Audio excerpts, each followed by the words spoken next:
Kile kimetuleta ni kusema asante kwa yale nchi ya Burundi imefanyia watu wetu Wanyamulenge kwa miaka, wale wanaishi hapa Burundi, na pia yale jeshi la Burundi linafanya Kongo kwa kulinda Wanyamulenge na Wakongomani wote kwa ujumla.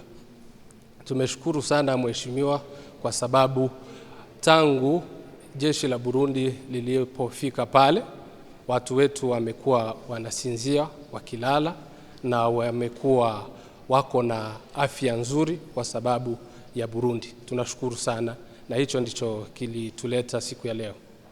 Wanalinda watoto wa mama, wazazi wote wako kwa amani. Wale ambao wanatumiwa na adui mwenye alileta hizo issue na hizo vita zote pale kwetu, na huyo hatutakoma kumuongea na kusema, kwa sababu ni serikali ya Rwanda ambayo inafanya hayo, na hiyo ndiyo imeandaa hayo maafa yote.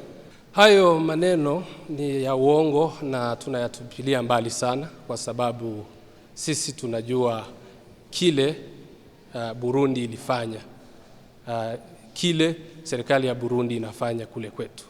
Lakini tunashukuru sana serikali ya Burundi, tunashukuru jeshi la Burundi, na tunashukuru Warundi wote kwa ujumla, kwa sababu wao wamesaidia nchi yetu ya Kongo na wamesaidia kabila letu la Wanyamulenge sana. Kwa hivyo wale mnaosikia wakisema hivyo ni wale ambao wanatumiwa na adui ambayo ni serikali ya Rwanda.